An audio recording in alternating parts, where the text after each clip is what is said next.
పద్మశ్రీ పురస్కారం పొందిన తొలి భారతీయ కళాకారుడు శ్రీ స్థానం నరసింహారావు గారి స్వీయ రచన నటస్థానం 9వ భాగం 21/9/20.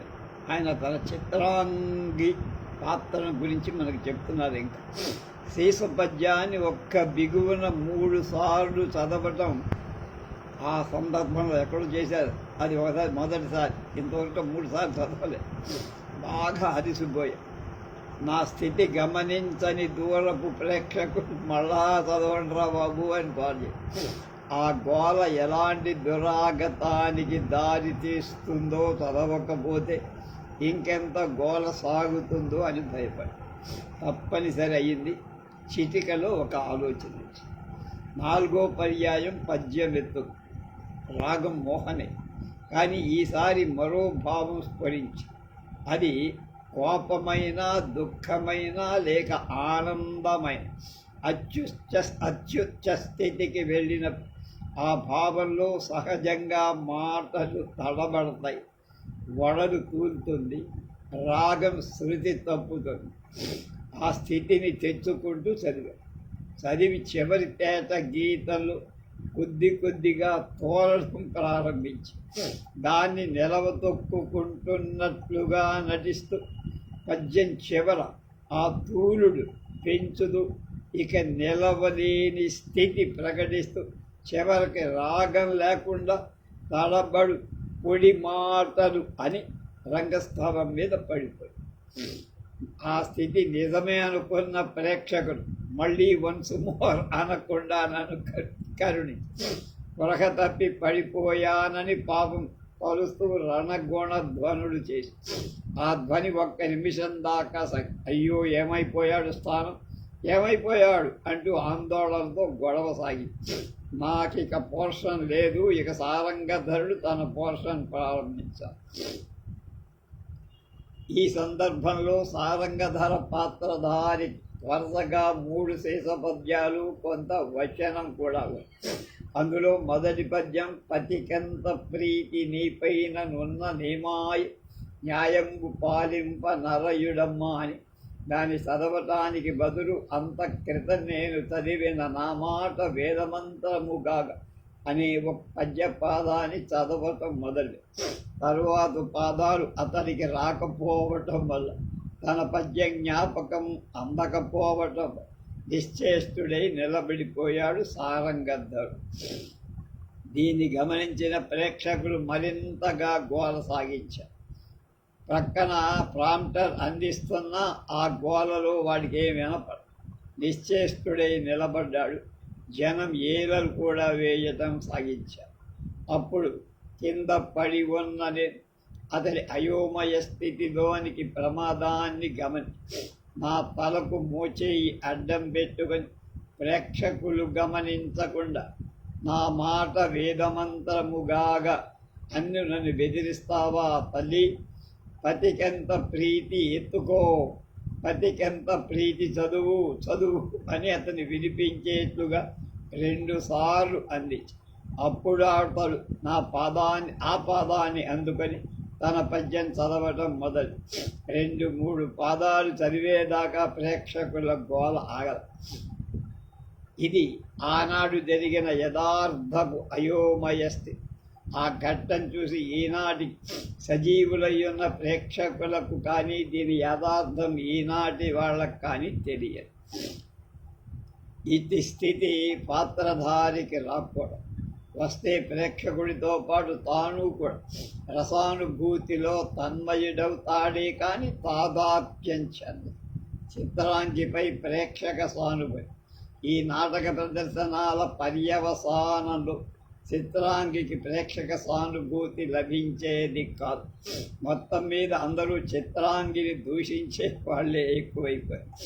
ఆ దూషణ వ్యక్తిగతంగా నన్ను కాగా నా పాత్రకే సంబంధించింది అయినా చిత్రాంగిపై ప్రేక్షక సానుభూతి సంపాదించాలని నా మనస్సు మదన పడుతూ ఉండేది. ఆలోచించా భావం తోచి చివరి రంగంలో చిత్రాంగి తన దోషానికి శిక్ష పొంది ఎటూ సరిపోదు. రాజరాజ నరేంద్రుడు చిత్రాంగిపై వ్యామోహం వల్ల ఒకవేళ చిత్రాంగిని క్షమించిన దోషురాలై అభిమానవతి అయిన చిత్రాంగి తన భావి బతుకుపై ఆశ ఉంటే అది మరింత నరకప్రాయమవు. నలుగురిలో తన బతుకు తనకే దుర్భరమవుతుంది కనుక ఆమె చనిపోవటమే ఔచిత్యం. ప్రజాభిమతం కూడా. సారంగధరుడు కరపాద అంటే కాళ్ళు చేతులు ఛేదన చేసే శిక్ష విధింపబడిన తరువాత కూడా సారంగధరుడు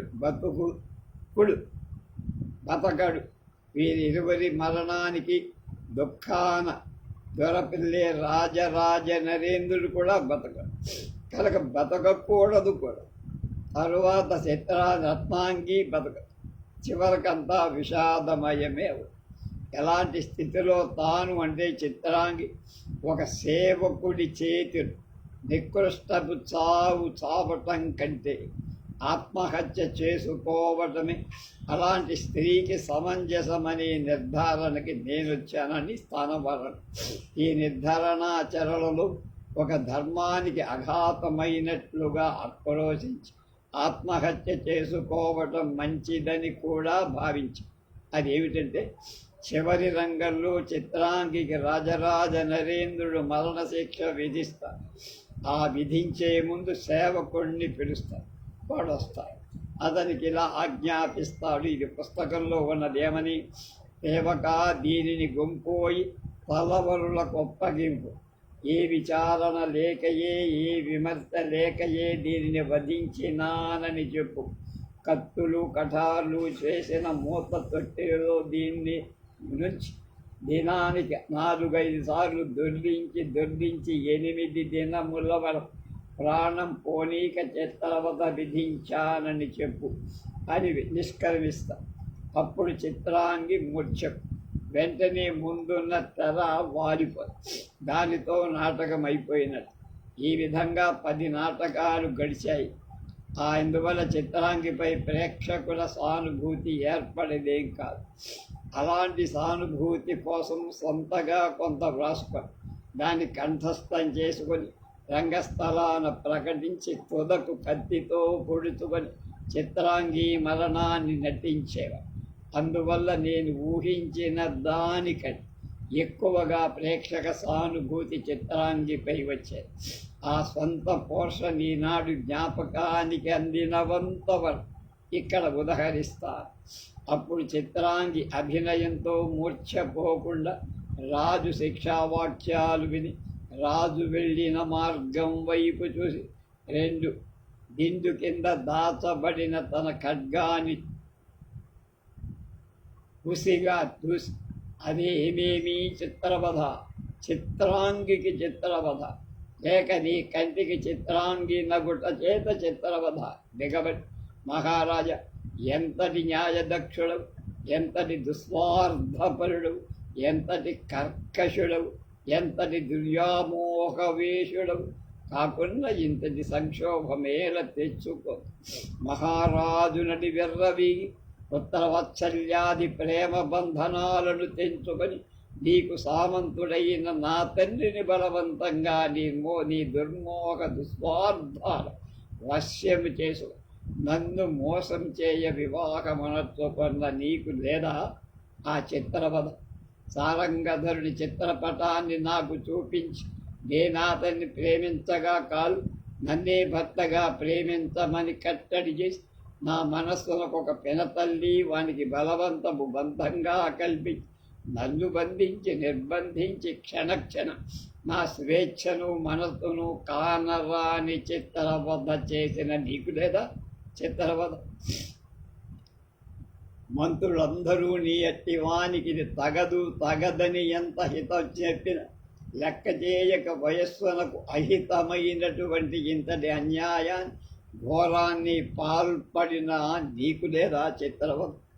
60 సంవత్సరాల మించిన వయస్సు పైబడి కాటికి కాళ్ళు తాచిన నీకే ఇంతటి వ్యామోహం ఉంటే 16 ఏళ్ల ఈడుగల నా వంటి రాచ కన్నెలకు ఎలా ఉంటుందో ఊహించుకోనైనా లేకపోయావు. నా నిండు యవ్వనాన్ని నీటిలో కలిపేసి ఆశలన్నీ అడవిగాచిన వెన్నెలలాగా వ్యర్థం చేసి నా ఆశా సౌధాన్ని నేలమట్టంగా కూర్చేసి ప్రేమ సౌగంధిక వృక్షానికి ఎగబాకనున్న నా ప్రణయలతను నీ వృద్ధ కంటక వృక్షాన్ని బలవంతంగా చుట్టుకొంద. నా హృదయానికే కాక నీ వంశానికంతటికీ నీ స్వార్థ కార్చిత్తు రగిల్చిది అని చెడును దహించి మంచిని మన్నించి విడుతుననుకుంటేవా దుర్మదాంధుడా, నీ వంశము దహించి తీరు. అప్పుడు నీ పుత్ర వియోగ దుఃఖాంతో నువ్వు మునిగి ఉండగలవా? నా సవతి రత్నాంగీదేవి మునిగి ఉండగలదా? నేను మునిగి ఉండగలన? ఎంతటి సంఘాత మరణాది అంటే చాలామంది అన్న మూల కారకుడవైతివి మహారాజా, కాదు మూర్ఖుడ, మనుష్య రూప రాక్షసుడా. ఇంకా ఎవరిని చూసుకొని నీ శేష జీవితాన్ని సుఖవంతం చేసుకోగలవు? ఇంకా ఏ స్త్రీ రత్నాంగి వంటి మహాపతివ్రతగా నీ సంసార జీవితాన్ని పునీతం చెయ్యగలవు? ఒక్క నిరర్ధక కామవాంఛ ఇందరిని బలి చేసిన నీకు లేదా ఆ చిత్రవధ? ముసలి వగ్గా చావు, మా అందరిలాగానే చావు. కాదు కాదు, నువ్వు బతికే ఉండాలి. బతికి అందరి దుర్మరణపు బాధలు నువ్వు చివరకాలం అనుభవించి చావా. నా శాపం నీకు తగిలినా తగలకున్నా నువ్వు మాత్రం మాకంటే నికృష్టపు చావు చావాల్సిందే. ఇది తథ్యం. నేను గతించిన వెనక ఎవరెట్టు చచ్చినా నాకే. నన్ను బ్రతకమన్నవను బతక, పరుల చేత చచ్చుట కంటే ఆత్మహత్య చేసుకొని ఇప్పుడే చచ్చెదను. ఇదే మానవతి అయిన అభిమాన యువతికి ధ్యేయం. ఇదే నా అవశ్య ఆచరణీయం. తుదకొక్క మాట లోకాలు చివరి మాట విసరి మరీ చచ్చెదను. దుర్మదాంధులై వార్ధపరులైన మూర్తివాడు ముదుసలు ఈ చిత్రాంగి ఆత్మహత్య ఉదంతాన్ని తెలుసుకొన్న తరువాతనైన వివాహ బంధనకు ముసుగున కన్నెల గొంతుకలను కోయకుందురు కాక. కన్నెలందరూ తమకు అనుకూలమైన వరుల వివాహ మనర్చుకొని సుఖింతురుగా. నేనిదే నా సారంగధరుణ్ణి అనుసరిస్తా. కత్తి దూసి ఆ సేవక ఆగుమక్కడి దగ్గరకు రక్తం చిందు. సారంగధరా, హా సారంగధరా అని కత్తితో పొడుచుకున్న చిత్రాంగి కొంత మరణావస్థ నటించి చనిపో తెరవాల్తుంది. ఈ విధంగా విచారంగా జాలి కుల్పే విధంగా వెల్లడించిన చిత్రాంగి మనస్తత్వంపై ఆనాటి ప్రేక్షకుల్లో కొందరికి సానుభూతి కలుగుతూనే ఉండేది. ఈ విధమైన నటుల స్వాతంత్రపు చేర్పులు నాటక రచయితలు అంగీకరిస్తారో లేదో నాకు ఆనాడు తెలియదు. ఇది తప్పని ఎవరైనా అన్నా రసోత్పత్తికి ఆ నాటక లక్ష్యం చెడనంత వరకు ఒప్పి అని నేను భావించాను. కవి నాటకాన్ని వ్రాసి ఇచ్చే కర్త, దాని వ్యాఖ్యానంతో మెరుగుడు తిత్తాల్సిన వాడు నటుడు. నటునికి ఈ స్వాతంత్రం పాత్ర పోషణలో ఉంటుంది. ఒకవేళ ఈనాటికి కవి కృష్ణమాచార్యుల వారి బతికి ఉంటే వారు నా నట స్వాతంత్రాన్ని అంగీకరించేవారు లేదు. ఏమైనా కవికి నేను అపకారం చెయ్యలేదని నా అంతరాత్మ బోధించిన నమ్మకంతో వ్రాసు కంఠస్థం చేసుకొని నటించ ప్రేక్షకులు కూడా చాలా సంతోషించినట్లుగా విని నట స్వాతంత్రం పాత్ర ఉచితమైందై కవి భావానికి మరింతగా మెరుగు పెట్టేదైన హర్షణీయంగా ఉంటుంది.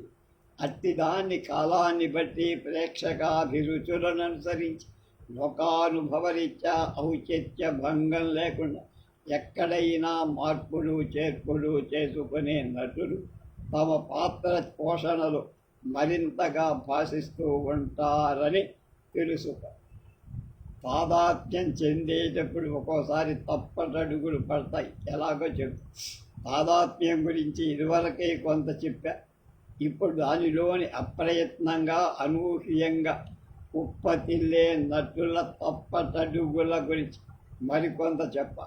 రంగస్థలంపై పాత్రధారి అయి నటించే ప్రతి వ్యక్తి పాత్ర తాదాత్మ్యంలో తానే ఆ పాత్ర అన్న జాగ్రత్తను ఏ క్షణంలో కూడా విస్మరించకూడదు. విస్మరిస్తే ఆ పాత్రధారి యొక్క వ్యక్తిత్వం బయటపడు. అలా పడినప్పుడు ఆ వేషధారణ శ్రమంతా వ్యర్థమవుతుంది. నవ్వుల పాలైన 2 అనుభవాలు చెప్తాను. మా కంపెనీలో ఈనాటికి ప్రసిద్ధి చెందిన చిరంజీవి కె రఘురామయ్య, ఈలపాట రఘురామయ్య, ఆ కాలంలో అంటే సుమారు 30 ఏళ్ల క్రితం కృష్ణ తులాభారం నాటకంలో రుక్మిణి వేషం ధరిస్తూ ఉండేవాడు.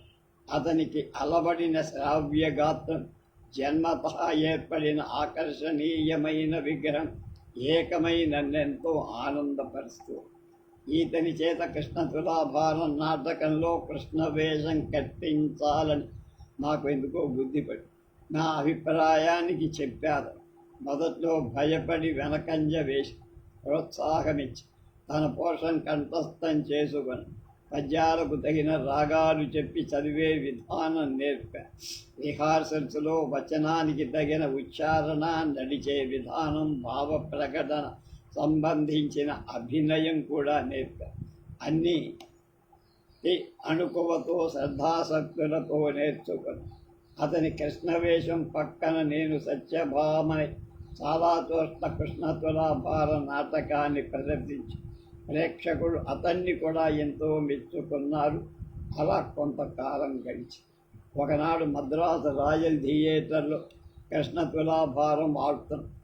ఆనాటికి ప్రదర్శనానికి పండిత కవి పుంగవులు, జయపుర సంస్థానాధీశులు రాజా విక్రమదేవ వర్మ గారు ముఖ్య అతిథిగా వచ్చారు. ఆ నాటక ప్రదర్శనలో సత్యభామ యొక్క అలకరంగం నడుస్తూ కృష్ణుడిపై తనకు ఏర్పడిన కోపంతో ఉన్న సత్యభామను కృష్ణుడు బతిమాడి బుజ్జగించి తన సోఫాలో తన పక్కన బలవంతంగా కూర్చోబెట్టుకోడు. ఆ కూర్చోవడంలో మా ఉభయుల కాళ్ళు సోఫా కిందికి వాల్చబడి, అప్పుడు నాకు ఒక ఊహ జనించి నా పాదాన్ని కృష్ణుడి పాదానికి ఎరగనట్లుగా తాకించి అపచారం జరిగినట్టుగా నడిచి అయ్యయ్యో అంటూ అతని కాళ్లకు వంగి నమస్కరించి, సత్యభామ అంతటి గర్వి అలా నమస్కరిస్తుందా అన్న విషయం ఇక్కడ నేను ఇలా చేస్తానని అతడికి తెలియదు. ఇదివరకు ఎన్నడూ కూడా నేను అలా చెయ్యి. అప్పుడు అతడు తన పాత్ర తాదాత్మ్యంలోంచి బయటపడి గాభరాలు, అయ్యో గురువుగారు ఏం పనిది అని పైకి వినపడేట్టుగా అని నా కాళ్లకు తాను వంగి ప్రతి నమస్కారం చేయి.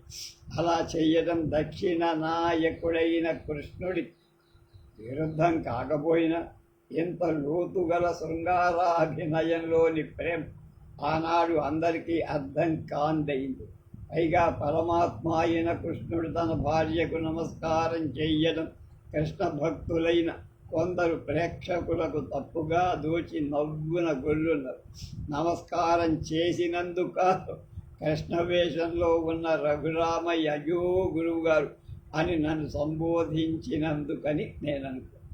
అక్కడున్న ప్రేక్షకుల్లో ముందు కూర్చున్న వారి నుండి 3వ వరుస కుర్చీల వారి దాకా స్పష్టంగా కనిపించింది. ఈ పొరపాటు మాటను సవరించడానికి నాకు ఒక క్షణం వరకు ఏ మాట తోచదు. తరువాత స్ఫురించి చప్పున అతనికి తొడపాసం పెట్టి మన ఏకాంతంలోని నా గురుత్వాన్ని ఇంత బహిరంగంగా వెల్లడించవచ్చున, అంతఃపురంలో ఏమైనా వింటే ఏమనుకుంటారు, తప్పు కాదా అన్నాడు. అతడు ఆ తొడపాన్ని సహిస్తూనే నవ్వుతూ తప్పే అనను ఇక వదులు అన్నాడు. ఆ తర్వాత ఒకరికొకరం చూడనట్లుగా చూసుకుంటూ మా నవ్వును అర్థం చేసుకున్న రసజ్ఞలు కూడా మాతో పాటున్నారు. తరువాత అతని పాత్ర తత్వంలో అతడు నా పాత్ర తత్వంలో నేను జ్వరబడిపోయాం. నాటకం యథాప్రకారంగా సాగి. ఇది తాదాత్మ్యాన్ని విస్మరించే నటుని అవ్యక్తపు వ్యక్తి. ఈ వ్యక్తిత్వం వల్లనే నా యందు అతనికి రిహార్సల్స్లో ఏర్పడాల్సిన గురుత్వము గౌరవము బయటపడిపోయాయి. మరొక విశాఖ జిల్లా పాల్వంచ అనే గ్రామంలో ఒక చిత్రం జరిగింది. ఆ గ్రామంలో సరభి కంపెనీ వారు తమ నాటకశాల నిర్మించుకొని కొన్ని నాటకాలు ప్రదర్శించారు. పురుష వేషాలు కూడా స్త్రీలే వేసేవారు. తులాభారం కూడా ప్రదర్శించారు. అక్కడ చాలామంది సత్యభామ కృష్ణ వేషాలు నన్ను నా చెంత నటించే కృష్ణ వేషధారులను పిలిపించమని కోరారు. ఆ కంపెనీ ప్రొపరేటర్స్ తన బృందంలో ఒకరి ద్వారా నాకు ఆహ్వానం పంపించారు. ఆ వ్యక్తి తెనాల్లో మా ఇంటికి వచ్చి విషయం చెప్పారు. నేను పాల్వంచవచ్చు. వారి కంపెనీలో సత్యభామగా నటించడానికి అన్ని ఏర్పాట్లు చేసి అంగీకరించి 10 రోజులకు ప్రదర్శించే తేదీ తెలిపాడు. నేను అంగీకరించా. ముందుగా కొంత అడ్వాన్స్ ఇచ్చారు. కృష్ణ వేషానికి కొన్నూరులో ఉన్న సిఎస్ఆర్ ఆంజనేయులు ఏర్పాటు చేసుకోమని అతనికి చెప్పి పొన్నూరుకు పంపారు. అతడు పొన్నూరు వెళ్ళి ఆంజనేయుని ఒప్పించినట్లుగా మళ్ళా వచ్చి నాతో చెప్పి పాల్వంతా వెళ్ళిపోయాడు. నాటకం రోజున సాయంత్రానికి నేను నా నౌకరు డ్రెస్సు పెట్టే సహా వాల్తేరిలే. అక్కడ మా కోసం వేచి ఉన్న ఆ వ్యక్తినే కలుసుకొని అతనిలో బస్సు ఎక్కి పాల్వంచ వెళ్ళి అప్పటికి సాయంకాలం 6. విచారిస్తే ఆంజనేయులు రాలేదని తెలిసి అతడు బొబ్బిల్లో నాటకమాడి మర్రోజు రాత్రి 8 గంటలకు పాల్వంచ వస్తాడని చెప్పాను. సరే వస్తాడు కదా, నేను ముందుగానే వేషం వేసుకోవటం మొదలుపెట్టి రాత్రి 9:30 దాకా రాదు. 10 గంటలు కూడా దడు. చుట్టుపక్కల గ్రామాల నుంచి కూడా ప్రేక్షకులు వచ్చి హాలంతా నిండిపోయి నాటకం ప్రారంభం 9:30కని ప్రచురించి 10:30కు రాకపోయినా ప్రారంభించలేమని ప్రేక్షకుల గోల సాగి కొందరు లోపలికి వచ్చి ఈ ఆలస్య కారణంగా బయటికి వెళ్ళి మరింత గోల చేశారు. కొందరు లోకి వచ్చి నా ప్రొపరేటర్ని నిలదీసి మా టిక్కెట్ల డబ్బు వాపసు ఇవ్వమని. ఇదంతా చూస్తూనే నా వేషధారణలో నిమగ్నమయ్యా. చివరకు ప్రొపరేటర్ గత్యంతరం లేక నా దగ్గరకు వచ్చి ప్రాధేయపడ్డాడు. ఏమంటే తమ కంపెనీలో తన భార్య కృష్ణ వేషం చాలా బాగా వేస్తూ ఉండేదని, ఈ గండం గడవడానికి ఆమె చేత కృష్ణ వేషం వేయిస్తానని తమరు అంగీకరించాలని నన్నెంతో అయ్యబాబు, ఈనాటి వరకు నేను స్త్రీలతో కలిసి నాటకం ఆడాల. అలాంటప్పుడు ఒక స్త్రీ నా వేషానికి భర్తగా పురుష వేషం వేస్తే నేను అంగీకరించడం? చచా, నేను వెయ్యను వధుబాబు, నా వేషం విప్పేస్తా. ఆ మాటలో అతకున్నంత రవ్వంత ఆశ కూడా దిగులు పడ్డాడు. నా కాళ్ళ మీద పడి, మీకు తప్పదు బాబు, మీరు సరేనంటే కానీ నేను ఇక్కడి నుంచి కదలనన్నా. అరే భగవంతుడా, నాకు ఇలాంటి పరీక్ష ఇచ్చావేమిటయ్యా ఎన్నాళ్ళకి. రంగస్థలాన నా స్థితి ఏ విధంగా తలకిందులవుతుందో అని మనస్సులో మదనపడుతూ మౌనంగా అతడింకా అలా, అయ్యా ఇప్పుడు ఏదో విధంగా నాటకం జరగకపోతే ప్రజలు ఈ కట్టెలు ఉంచరు, కుర్చీలుండవు, అల్లరి మా ప్రాణాల మీద కూడా ఎగబ్రాకుతావు. బాబు మమ్మల్ని కాపాడాలి, ఎంతో దీనంగా పలికాడు. నాకు జాలేసి, సరే మీ కోరిక అంగీకరిస్తా, కానీ ఈ మార్పులకు ప్రేక్షకులు ఏమంటారో ముందుగానే వెళ్ళి కనుక్కోండి అన్న. ఆ ప్రొపరేటర్ రంగస్థలాల ప్రేక్షకుల ముందుకు వెళ్ళి కృష్ణ వేషధారి ఏ కారణం వల్లనూ రాలేకపోయాడు తనకు తెలియని చెప్పి తన భార్య చేతనే కృష్ణ వేషం వేయిస్తానని, అందుకు మీరందరూ నన్ను క్షమించి అంగీకరించాలని ప్రార్థన పూర్వకంగా మనవి చేసి ఈ మార్పులకు ప్రేక్షకుల్లో కొందరు ఒప్పుకోరా. కొంత గొడవ జరిగిన దాకా అందరూ ఒప్పుకున్నట్టే కరతాళ ధ్వనుల ద్వారా చెప్పి ప్రేక్షకుల ముఖత్వానికి ప్రొపరేటర్ నాకు తెలియజేశాడు. సరే కృష్ణ వేషం వేసే ఆమె ముందుగా నాకు చూపించమన్న తాను వెళ్ళి తన భార్యను వెంట పెట్టుకొని వచ్చాడు. ఆమె భారీ విగ్రహం. పర్వాలేదనుకో, ఆమె నా కాళ్లకు దండం పెట్టి ఈ గండం తప్పింది గడపండి బాబోయ్ అంది. మా పరువు నిలపండి అంటూ కంటి నీరు. సరే, భగవంతుని మీద భారం వేసి రంగంలోకి దిగుదాం కదా, వేషం వేసుకో అన్న. ఆమె గిరుక్కన తిరిగి ఒక అరగంటలోనే ఆమె వేషంతో తయారై వచ్చి నిండైన భారీ విగ్రహం, విశాలమైన కట్టు, నవ్వితే వెన్నెల కురిసినట్టుండే చక్కని పరువ, పొడుగాటి ముక్కు, కిరీటంలోని మాయరత్నాల కాంతుల హారాల ఆమె తళతళలాడిపోయారు. బాగుందనుకున్నారు. ఆమె తన కృష్ణ పాత్ర పోషణలో మంచి పేరు ప్రతిష్ఠించుకున్న పద్యాలు పాటలను శ్రావ్యంగా భావయుక్తంగా అభినయించగల నేర్పడి లోపలికి వచ్చిన ప్రేక్షకుల్లో ఒకరు ఈ విషయం నాకు చెప్పారు. నేను కొంత ఉత్సాహాన్ని ధైర్యాన్ని పుంజుకొని ఈయన నా చెంత ఇదివరలో నటించిన కృష్ణదేవరాయ కృష్ణవేషధారుల ఆకర్షణీయంగా కని ఆ నాటకంలో వసంత నారద పాత్రను కూడా స్త్రీలే ధరించారు. మిగతా వారంతా స్త్రీలే అన్ని పాత్రలు ధరిస్తారని నా వద్దకు వచ్చిన వ్యక్తి నాతో చెప్పే ఉంటే అంత దూరం వెళ్ళి వేషం కట్టడానికి అంగీకరించేవాణ్ణే కాదు. సిఎస్ఆర్ ఆంజనేయులు మాట్లాడలేదని, అదంతా నన్ను ఇక్కడికి పిలుచుకొని వెళ్తే మోసమని అప్పుడు తెలుసుకున్నా.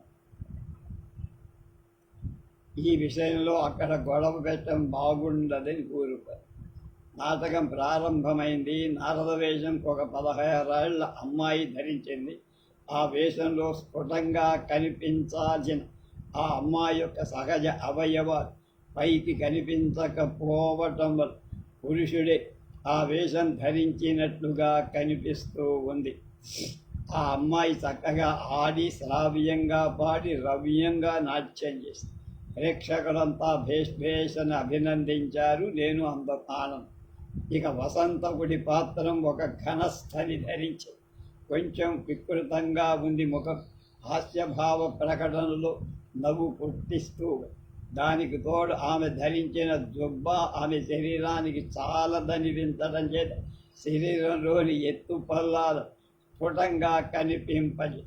ఆమె నడకల్లో ఆ ఉగ్గులు కూడా కదలి నాట్యం చేస్తున్నట్టుగా అందరికీ నవ్వు పుట్టించి, ఆమె స్త్రీ సహజమైన సిగ్గు ఎగ్గులు వదిలేసి చాలా చక్లాకీగా రంగస్థలం మీద సంచరి.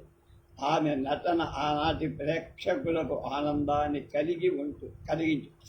అదెలాంటి ఆనందమో, రంగస్థలాన ఆమె కాలూనిన వెంటనే ప్రేక్షకుడు కరతాళ దండు చేస్తూ గుండునన్నారు. ఇక కృష్ణ వేషధారి ఆమె హుందాగా అపర కృష్ణుడుగా రంగస్థలాన ప్రవేశించింది. 2-3 పద్యాలు శ్రావ్యంగా ఆలాపించింది.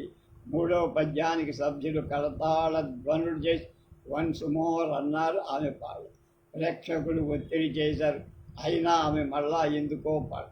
ఏదొక విధంగా కొందరు ప్రేక్షకులకు ఆమె మీద అసూయ ఏర్పడి తర్వాత తన పద్యాలను విశేష రాగాలాపనతో పాటు అంతవరకు బాగానే ఉంది నాకు. తర్వాత రుక్మిణి తన సపత్నులతో వచ్చి కృష్ణుడిని తన ఇంటికి తన పుట్టిన రోజని నిందుకు ఆహ్వానిస్తుంది. నాకు బొట్టు పెట్టి నన్ను ఆహ్వాని. అప్పుడు సత్యభామగా ఉన్న నేను మగ కృష్ణుల వద్ద నాకు గల అలవాటు అభినయాన్ని అనుసరించి కృష్ణుడి వద్దకు వచ్చి ఆమె మెడలోని హారాలను గోముగా సవరిస్తూ, నాథా, నేడు మీ పట్ట మహిషికి పుట్టిన దినమైన నాకీనాడు మెట్టిన దినం, అందులకై విందనర్ప సర్వయత్నాలు చేసి ఉన్నదా అంటూ కృష్ణుని మెల్లో ఆ హారాలు సవరించి, ఆ సవరించడంలో ఆ చెయ్యి తనకు తగలరాని చోట ఎక్కడ తగిలిందో ఆ వేష ఉలిక్కి పడి వెనక్కి తగి నేను మరికొంత ఆమెకు దగ్గరగా అప్పుడు ఆమె తన 2 చేతులను అక్కడ అడ్డం పెట్టుకొని వెనక్కు బాగా తగ్గి ఈ చేత మరీ అన్యాయంగా ఆమెలోని స్త్రీ వ్యక్తిత్వాన్ని బయలుపరిచింది. దీన్ని గమనించిన ప్రేక్షకులు గోల చెయ్యటం మొదలు. నేను ఆమె వైపుకు కదిలినప్పుడు "ఆ ఆ, దగ్గర పోబాక పోబాక" అంటూ ఎవరో కేకేస్తారు. దానితో జనం గొల్లున నవ్వు. ఇంతకు చాలా నిరుత్సాహపడ్డా. దీనికి తోడుగా వసంతకుని వేషధారిణి యొక్క స్వేచ్ఛాలి నయ విహారంలో మా సత్యాకృష్ణుల రాగాభినయం మరింత సంకుచితమై రసాభాసమై చివరికెట్లో నాటకం ముగించుకొని బయటపడి. ఇందులో గమనించాల్దగిన విషయం ఏమిటంటే, పురుషుడు కానీ స్త్రీ కానీ ఏ వేషం ధరించాల్సి వచ్చినా రంగస్థలాన ఆయా పాత్రల యొక్క తాదాత్మ్యాన్ని విస్మరిస్తే వాటిని నడిపే వ్యక్తులు విధిగా బయటపడుతూ ఇది రసజ్ఞులకు విమర్శనీయమవుతుందని అర్థమై నటస్థానం 2వ భాగంలో 4వ అధ్యాయం నా మధురవ. అది 1925వ సంవత్సరం. అప్పటికి నా వయస్సు 23. మా శ్రీరామ విలాస సభలో నటించడంలో అప్పటికి 3 ఏళ్ళు అయిపోయాయి. మా సభ సమిష్టి కృషితో సాగించిన కృష్ణ తులాభార, రసనాల, విషాద సారంగధర మొదలైన నాటక ప్రదర్శనల్లో కొంత అనుభవం నాకొచ్చింది. ఈ నాటకశాల తరువాత గురదాడ అప్పారావు పంతులచే రచింపబడిన కన్యాశుల్కం నాటకాన్ని ప్రదర్శిద్దామని మా సభ సంకల్పి దాని ఆచరణలో పెట్టింది కూడా. మా సభ్యుల్లో కొందరికి ఆ నాటక పాత్రల తత్వాలకు అనుగుణంగా ఉండేవారి పాత్రధారణ అవకాశాన్ని కలిగించి అందులో ముఖ్య పాత్రలు డాక్టర్ గోవిందరాజుల వెంకట సుబ్బారావు, గిరీశంగ, తంగిరాల ఆంజనేయులు మాస్టర్ అంజీ అంటారు, రామప్ప పంతులుగా, పులిపాటి వెంకటేశ్వర్లు కరటక శాస్త్రిగా, ఏలేశ్వరపు కుటుంబ శాస్త్రి, సౌజన్యారావు పంతులుగా, గూడుపల్లి సుందరరామయ్య లుబ్ధావధాన్లుగా, నేను మధురవాణిగా నిర్ణయింపబడ్డ పోషణలు చదవటం మొదలుపెట్టి ఆ నాటకానంతా ముందుగా చదువుకొని నేను నిర్వహించాల్సిన మధురవాణి పాత్ర పోషణ అవసరమైన ఆకృతి భవతత్వాన్ని అవగాహన చేసుకొని ఆ భావాలను పెద్దలను ఉచ్చారణలో వినిపించి ఆ ఉచ్చారణ విజయనగరం వారి కాదని కొందరు అభిప్రాయం చెప్పి అందుకోసం విజయనగరం అక్కడి వారి ఆచార వ్యవహారాలు, అలవాట్లను, భాష ఉచ్చారణ సంబంధించిన నుడికారం కొంత నేర్చుకోవాలి. మా మొదటి ప్రదర్శన తరువాత జరిగిన ప్రదర్శనల్లో కలిగిన అనుభవంతో నా మధురమాణి మరికొన్ని మెరుగులు దిద్దుకో. నా సమాజం వారి సమైక్య కృషిలో ఆ కాలంలో విరివిగా పద్యాలు, పాటలతో ప్రచారమవుతున్న నాటక ప్రదర్శనల ఈ వచన నాటకం కూడా క్రమంగా ప్రజాభిరుచి అందుకుంటూ వచ్చి ఈ నాటకాన్ని దాదాపు 200 సార్లు ప్రదర్శించారు. ఈ నాటకంలోని అన్ని రంగాల కంటే మధురవాణి నృత్యపితలంటూ రవ్వే రంగమే హెచ్చుగా ప్రేక్షకుల వయోవృద్ధ భేదం లేకుండా నవ్వు దొంతర్లలో దొర్లిస్తున్నట్టుండే. ఆ నవ్వు దాదాపు 10 నిమిషాల పాటు ప్రేక్షకులకు విసుగు పుట్టనీయకుండా రంగస్థలాన ఏక బిగువన సాగుతూ ఉంది. అసలు ఈ నాటకంలో నా మధురవాణి వేశ్య యొక్క భావ ప్రకటనలు నన్ను ఎరిగిన వాళ్ళు, ఎరగని వాళ్ళు అనే తేడా లేక అనేక విధాల ప్రేక్షకాభిమానాన్ని పొందుతూ ఉండే. ఇదంతా యథార్థంగా నా పాత్ర పోషణలో లభించిన రసానుభూతి. అందులో ఉత్ప్రేక్ష కానీ అతిశయోక్తులు కానీ లేవు. ఒక రోజున రాజమండ్రిలో గున్నేశ్వరరావు గారి నాటకశాలలో మా కన్యాశుల్క నాటకం ప్రదర్శించడానికి ప్రకటించాం. నాటకం రోజున 2 రోజులు ముందుగానే యలమంచిలి క్యాంపు నుంచి రాజమండ్రి వచ్చి నాళంవారి సత్రంలో బస చేసి మాలో లుబ్ధావధాన్ల వేషధారికి బాగా జ్వరం వచ్చిందని నాటకానికి అందుకోజాలనని తెనాలి నుండి టెలిగ్రామ్. మాలో బాగా అలవాటు పడిన అతడు లేకపోతే నాటకమే విరమించాల్సి వచ్చేట. విరమించడం గౌరవ భంగమే కాక నష్టదాయకం కూడా ఆలోచించి అప్పటికప్పుడే ఆ ఊరిలో వాకబ్బు చేసి ఎవరో ఉన్నారని తెలిసి ఆయన్ను వెతికి మావాడు పట్టుకొచ్చి ఆయన సార్థక నామం బండరాము, అసలు పేరు రామచంద్రమూర్తి. మంచి స్థూలకాయ, దానికి తగ్గ బొత్స. ఈ వేషంలో కొంత పూర్వ అనుభవం ఉన్నవాడని తెలుసుకొని సంతోషించి మాలో కలుపుకోవటానికి అతడికి కొంత ప్రాక్టీస్ ఇచ్చి బాగుందనుకుని పేరుకు తగ్గ ఆకారం వల్ల అతడు లుబ్ధావధాన్ల పాత్రానికి బాగుంటాడనుకో. మనిషిని విడిగా చూస్తే అతని ముఖంలో కనిపించే అమాయకత్వానికి నవ్వు పుట్టేసి ప్రదర్శన మంచి ఎండాకాలపు రోహిణి కార్తీలు అందరికీ చెమటలు కాల్వలు కట్టే కాలు. ఆ రోజున మేమంతా నాటకాల్లో వేషాలు వేసుకొని ఇంతలో నా దగ్గరకు 2 పెద్ద మనుషులు వచ్చారు. అందులో ఒకరు ఇలా స్థానం వారు, మేమిద్దరం స్నేహితులు, దగ్గరలో కూర్చుండి మీ నాటకం చూడటానికి అమలాపురం నుంచి వచ్చాం. నేను కాకినాడ ఉద్యోగం, మిమ్మల్ని మధురవాణి వేషంలో కాకినాడలో చూశా.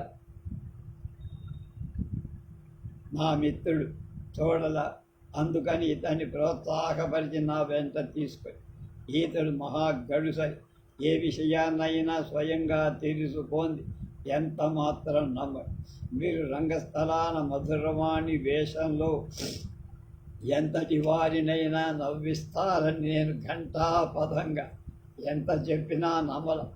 ఇందుకు మేమిద్దరం పందెం వేసుకొని మీరు ఇతన్ని నవ్వించగలిగితే నేను ఈతని వద్ద నుంచి 10 రూపాయల పందెం గెలుచుకోండి, లేకపోతే ఆ 10 రూపాయలు అతనికి దండం పెడతాం. ఇది మా పందెం కనుక మీరు ఇతన్ని ఎలాగైనా నవ్వు. అయ్య బాబోయ్, అది నా చేత కాదు. నవ్వనని భీష్మించుకున్న వాళ్ళని నవ్వించడం నా తరమా? మీ పందానికి మీకు నమస్కారం, అయినా ప్రయత్నించండి అని వెళ్ళి. ఇది నాకు ఒక విషమ పరీక్ష అయింది. నాటకం మొదలైంది. కొంత గడిచిన తర్వాత ఆ నవ్వు రంగం కూడా నడుస్తుంది. ప్రేక్షకుల్లో 5 మిత్రులు ఒక చోటే కూర్చున్నారు. రంగస్థలం మించి వాళ్ళని చూస్తూనే నవ్వుతున్నా. జనమంతా నవ్వుతూనే ఉన్నారు. కానీ ఆ గడుసరి మిత్రుడు నవ్వడం చివరకు చిరునవ్వు మొగమైనా పెద్ద చాలా బిగువుగా కూర్చున్నట్టుగా. ఇలాంటి వాడిని నవ్వించడం కష్టం అనుకుంటూనే నవ్వుతాను. ఆ సమయంలో రామపంతులు కోపగించుకుంటూ మధురవాణిని అదుపులో పెట్టడానికి ప్రయత్నిస్తున్నారు. ఆయన ప్రయత్నిస్తున్న కొద్దీ నా నవ్వు పెరుగుతోంది. చివరికి ఆ స్ప్రింగ్ కార్ మంచం మీద పడిపోయి అటు ఇటు దొర్లాడుతూ కూడా నవ్వేస్తాను. అప్పటికీ ఆ ప్రేక్షకుడు నవ్వల. నేను గమనిస్తూనే ఉన్నాను. నాకు విసుగు కూడా పుట్టేసింది, ఆయాసం వచ్చేసి ఆయాసపడుతూనే లేచి కూర్చొని నా నవ్వు ఆపుకుంటూ మధ్య మధ్య ఉప్పెనగా నవ్వేస్తాను. ఆ నవ్వుకు ఉక్రోషపడుతూ నా వెనక భాగంలో రామప్ప పంతు కనుబొమ్మలు చెప్పించి బాధ నటిస్తాను. నా ఆగడాన్నంతా నోరు తెరచుగా నా ముఖం వైపుగా దుగ్ధావధాన్లు కూర్చున్నాడు. స్థూలకాయుడవటం చేత ఆయనను వంటి నిండా చెమటలు కాల్వలు కట్టి ముఖాన కూడా చిన్న కాల్వలాగా కారుతూ ఉంది. దుగ్ధావధాను తన బుగ్గల పక్కన అంటించుకున్న ఆ తెల్లటి క్రీప్ హెయిర్ వెంట్రుకల గడ్డంలోంచి ఒక గుబురు బాగా ఊగిసలాడి జారి కింద పడి నేనది గమనించాను. చప్పున మంచం వేయించి ఒక్క దూకు దిగి ఆ గుబురిని చేత పట్టుకొని ఇదిగో ఇందుకోసం నవ్వినట్టుగా భావం పెట్టి రామప్ప పంతులకు చూపిస్తూ మళ్ళారా. అప్పుడు ఆ ముసలాయన లుబ్ధావధానులు ఊరుకున్నా బాగుండేది, అలా కాక నా చేతిలోంచి ఆ వెంట్రుకల గుంపు తీసుకొని మళ్ళా తన గడ్డానికి మరో పక్క తెలియకపోతే అలా ఒత్తుకున్నా అది అక్కడి చెమటకు అంతకుండా కింద పడి ఆ పడిపోయిన గుబురు వంక నా వంక అటు ప్రేక్షకుల వంక నోరు తెరుచుకొని చూస్తూ తన అసహాయ అయోమయ స్థితిని వెల్లడించుకున్నాడు లుబ్ధావ. అలాంటి ఆయన్ను హాస్యం చేస్తున్న నా చేతి సౌమ్యతో రామప్ప పంతుల వైపు తిరిగా నవ్వే. అందుకు పంతులు కూడా నవ్వే. ప్రేక్షకులు గొల్లు నవ్వే. అంతగా భీష్మించుకున్న మా మిత్రుడు కూడా తనకు తెలియకుండానే నవ్వే. అమ్మయ్య అంటూ నా నవ్వు తగ్గించుకో. అంటే ఇక్కడ ఒక విషయాన్ని గమనించి, ఇది ఆ ఘట్టంలో నాటకానికి సంబంధించిన నవ్వుగా, అదొక అనూహ్య సంఘటన. యుద్ధావధానుల వేషధారి తన గడ్డం అతికించుకోవడంలో ఏర్పడిన ఒక నిర్లక్ష్యం. అందువల్ల గడ్డంలోంచి ఒక చెంప బాగా అంటని గుబురు వెంట్రుకలు అతని చెమట వల్ల జారిపడి, దానివల్ల అతని చెక్కిలిపై విరిటి ఏర్పడి, ఆ విరిటి అతని బొంగమూతి ముఖంలో ఒక అసహాయత్వాన్ని అపహాస్యాన్ని బయటది. అతన్ని చూస్తే ఎవరికైనా నవ్వు కొడుతుంది. అలాంటి స్థితి అతనికి ఏర్పడుతుందని ఎవరూ ఊహించింది కాదు, అది దైవీ. ఆ దైవీకమైన సంఘటన నవ్వుకు దోహదమైంది కానీ అసలు నాటకంలో ఆ ఘట్టానికి సంబంధించింది కాదు. ఏమయ్యేది, ఆ అవకాశాన్ని ఛేదించుకొని నవ్వేశారు.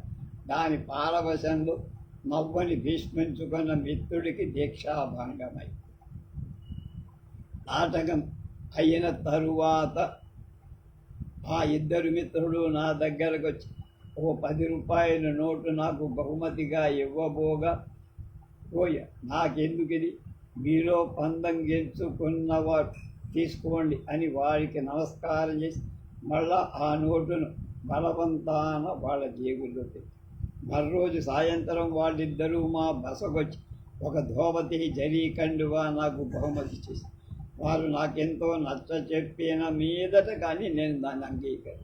1929 సంవత్సరం ఆంధ్ర కృష్ణా పత్రికల రజతోత్సవం వేడుకలు బెదవాడలో జరిగి, బెదవాడ దుర్గా కళా మందిరంలో మా కన్యాశుల్కం నాటకాన్ని ప్రదర్శించాం. ఆ రోజున ఒక చిత్రం జరిగి నాటకం రాత్రి 9:30 గంటలకు ప్రారంభం.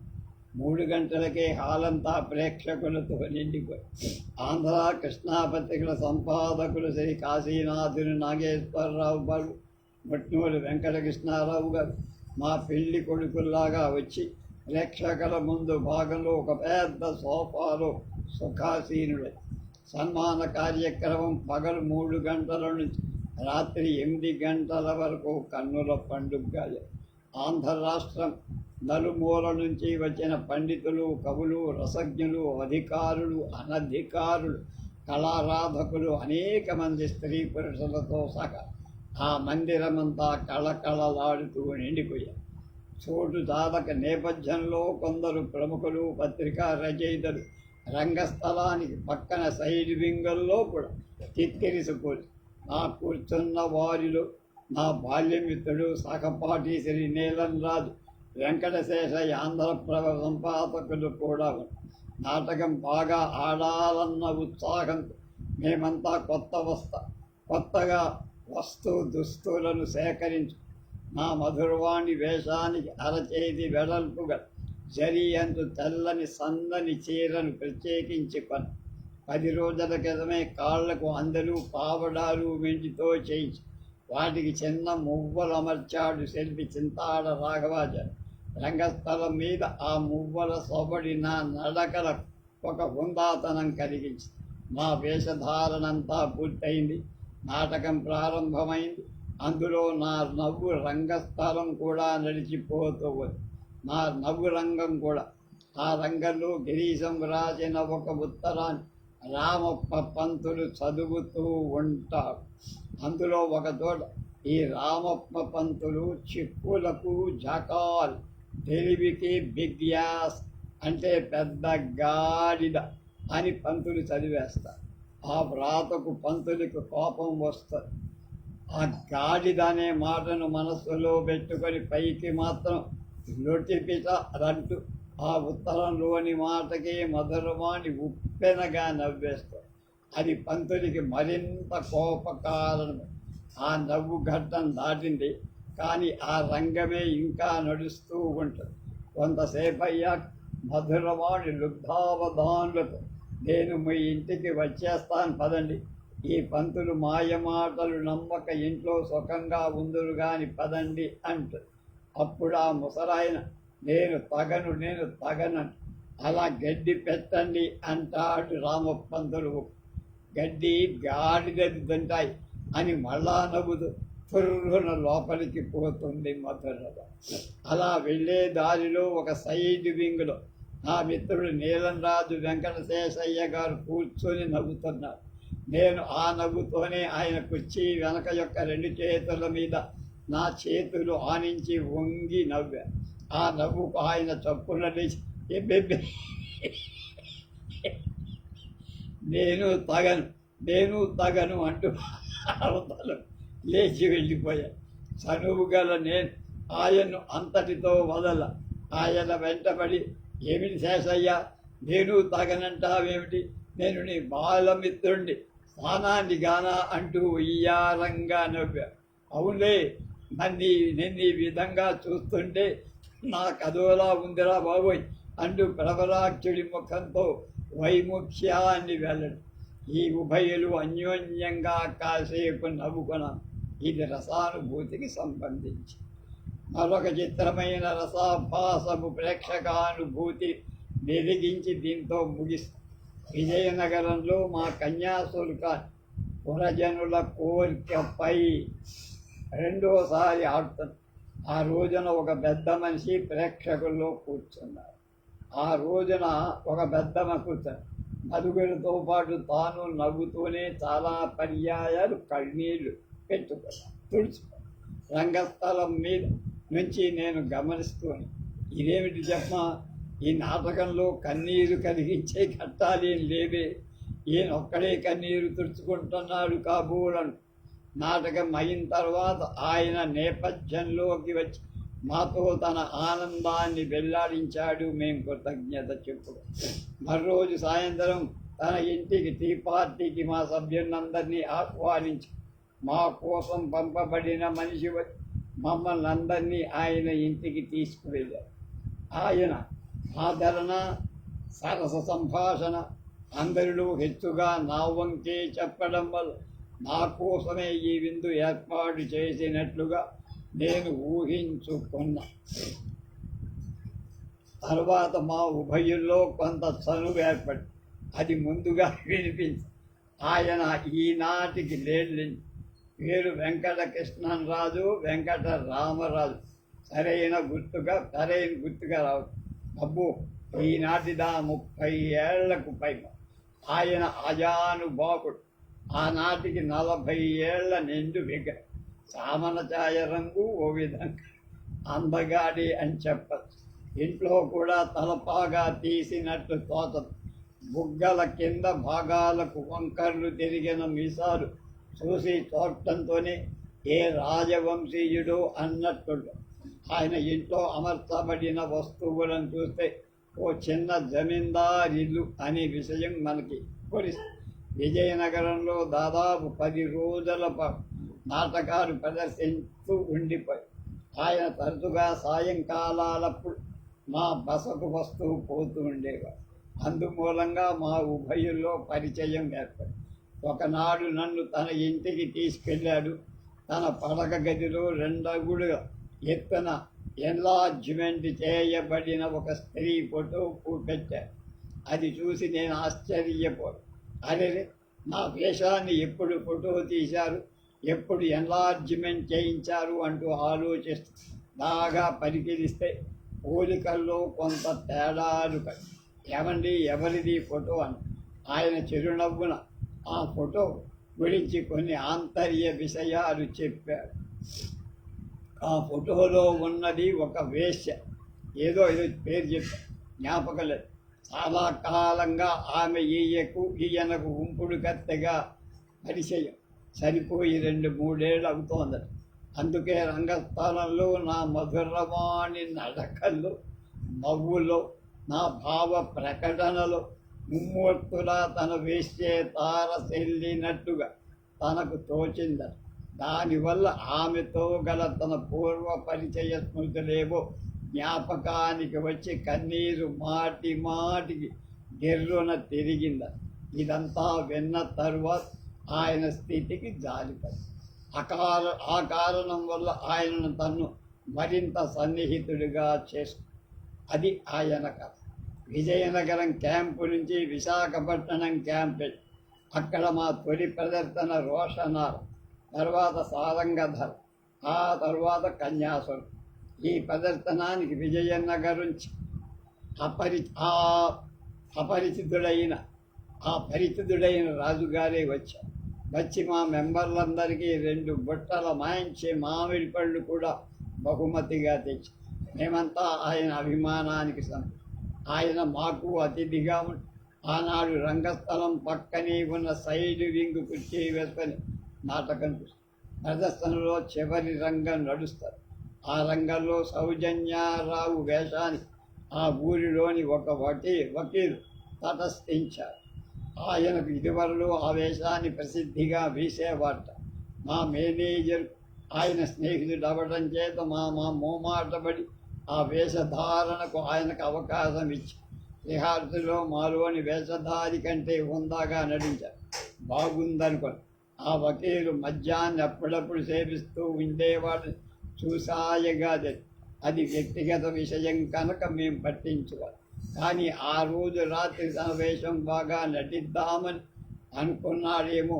మామూలు కంటే బాగా ఎక్కువగా పూటుగా మోతాదు సేవించి వచ్చినట్టు ఆయన వల్ల మాటల చర్యల వల్ల చివరి రంగంలో మధురవాణి తన కోరిక సౌజన్యారావుకి వెల్లడిస్తూ ఆ కోరికను అనుసరించి ఆయన ముద్దు పెట్టుకోవడానికి నా దగ్గరకు వచ్చి అనౌచిత్యం రసభంగం అని తెలుసుకోకుండా తన దగ్గరకు నన్ను లాక్కొని అప్పుడు నా మధురవాణి చప్పున అతని చేపట్టు వెళ్ళించుకొని అవతలికి వద్దురండి, చెడని వారిని చెడగొట్టకూడదని నా తల్లి చెప్పింది కనుక మిమ్మల్ని ముద్దు పెట్టుకోనివ్వను అని ఆ నాటకంలో వాక్యాలే అని. అలా బలవంతాన ఆయన నుండి తప్పించుకోవడంలో నా మధురవాణి చీరకుచ్చెళ్ళు అంచుడు నా కాలి వేళ్లకు చిక్కుకొని నడుము వద్ద కుచ్చెళ్ళు ఒకవైపుకు కిందికి వాటిని సవరించుకుందామని సైడ్ వింగ్కి వెళ్ళాను లేదు. అక్కడే కూర్చున్న విజయనగరం నుంచి వచ్చిన రాజుగారు లేచి నా వెంట నడిచారు. ఓహో, ఎంత బాగుంది ఆ యాక్షన్ అంటూ నా దగ్గర అతన్ని ఉయ్యారంగా చూసి వంకరగా నవ్వి లోపలికి వెళ్ళబోతున్న కూడిన కుచ్చెళ్ళు సవరించుకుందాం. ఆ నవ్వడం వేశ్యకు సహజంగా వచ్చే నవ్వు లాంటిదే కానీ నటనక. అబ్బో అబ్బో ఎంత బాగుందా నవ్వు అంటూ అటు ఇటు చూసి ఆ చిరుచూ కట్టు ఎవరూ లేకపోవటం గమనించి నడుం చుట్టూ అతని చేతులు బిగించి వంచి తన వంకర పీసాలు బాగా నా బుగ్గలకు గుచ్చుకునేట్టుగా ముద్దులు పెట్టడం మొదలుపెట్టి అయ్యో అయ్యో ఏమిటి వదలండి వదలండి అంటున్నా తన తొందరపాటుకు మరింత వివసుడైపోయి నేను అతని చెంప మీద డబేళ్ళ కొట్టేటప్పటి కానీ అతడు తన పూర్వస్థితి రాలేకపోయి ఆయన దూరంగా నెట్టి పౌడర్లు వేసుకునే గ్రీన్ రూమ్లోకి పరిగెత్తి తెర వాల్పించి ఆయన నా వద్దకు వచ్చి తన తప్పు క్షమాపణ చెప్పారు. ఏం లాభం అండి, తప్పన్నది ఏ విధంగా చేసినే తప్పే కదా. చూడండి ఈ బుగ్గన పౌడర్ అంతా ఎలా ఖరాబయిందో. ఆయన తల వంచుకొని కేనుడయ్య. అలాంటి అనుభూతి కలిగినందుకు ఒక విధంగా ఆయన్ను గురించి లోన సంతోషపడి పైకి కోపం తెచ్చుకో మళ్ళా పౌడర్ అంతా సరి చేసుకొని రంగస్థలానికి వచ్చేసరికి 10 నిమిషాలు ఆలస్యానికి అయిన కారణం ఆ నోట పడి ప్రేక్షకుల్లో కొందరు కుర్రాళ్లకు తెచ్చి నాటకం అయిన తర్వాత వాళ్ళు లోపలికి వచ్చారు. వచ్చి నన్ను చూసేదానికంటే ఆ రాజుగారిని వెతకి ఆయన దగ్గరికి వెళ్ళి పరామర్శ మొదలు పెట్టారు. ఆ పొగడ్తలకు ఆయన తత్వసామన మాకు చెప్పకుండానే రైలెక్కి ఉడాయించారు. ఇది రసాభాసానికి అలాంటి అనుభవాలను స్త్రీ వేషధారులైన స్త్రీలకే కలిగిన వాటిని పైకి వెల్లడించ సిగ్గులేని వాణ్ణి కనుక నేను వెల్లడించి అయినా ఈ 65 వయసులో నాకు ఇంకా సిగ్గేమిటి అంటున్నారు స్థానం. రేపు శతావధాని వేలూరి శివరామ శాస్త్రి గారు. ఆయనతో ఈయన పరిచయం, ఆయన ఏమన్నారో తెలుసు.